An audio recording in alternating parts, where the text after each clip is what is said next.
It's kind of like a boiling pot, this one, and it's like, at what point are the lies going to be found out and who's going to get out alive, I think.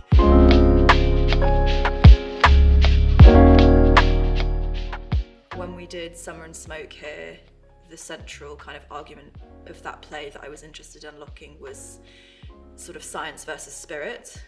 And then Streetcar, we looked a lot at reality versus illusion. And when it came to Cat, when I was doing the same thing, it became like really clear that this is one about truth and lies. I mean, Brick's whole kind of worldview is that we live in a world of mendacity and death's one way out and liquor's another. And I found that really interesting, like kind of coming into a world where this kind of universal question, I suppose, of like, do we as humans want to live with the truth, really, or not? And is the truth the kind of ultimate quest at all times, or actually are there some kind of moments where living with the lie is the right thing to do or the best thing to do?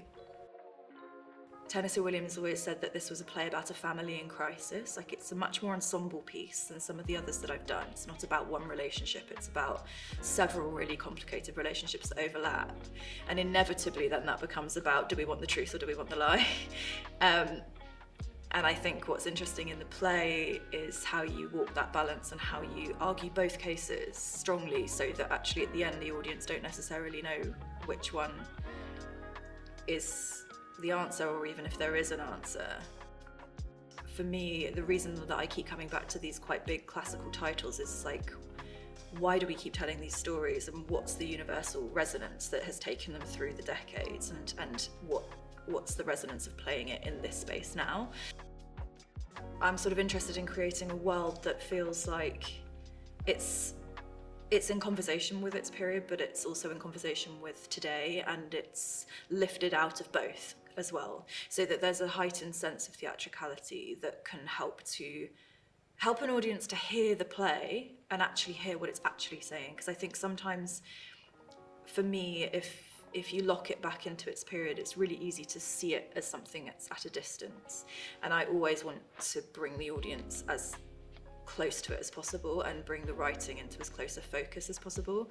And so often that's how I end up with much more like stripped back design aesthetics and worlds where really the main thing in the space are the actors.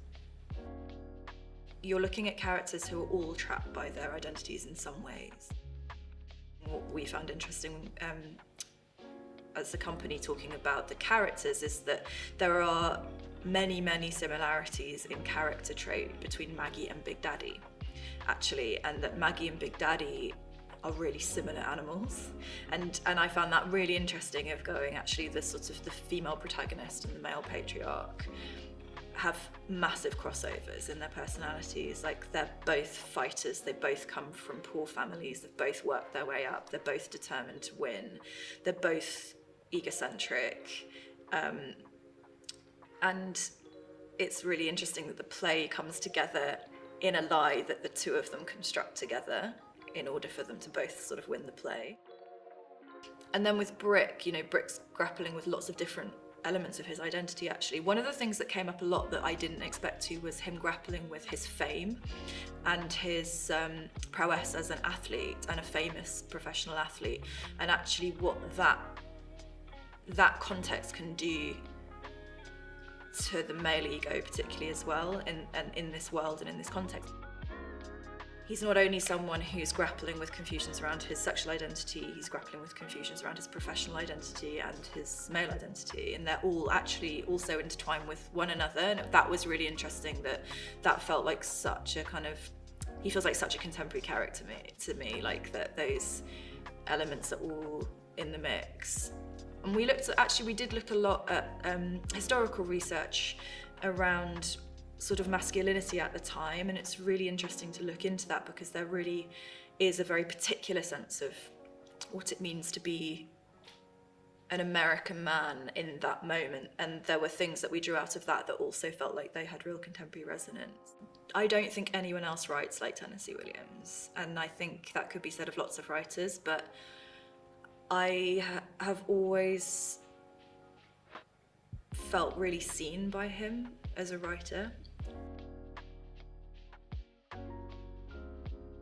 I'm always happiest when I'm in the room with him.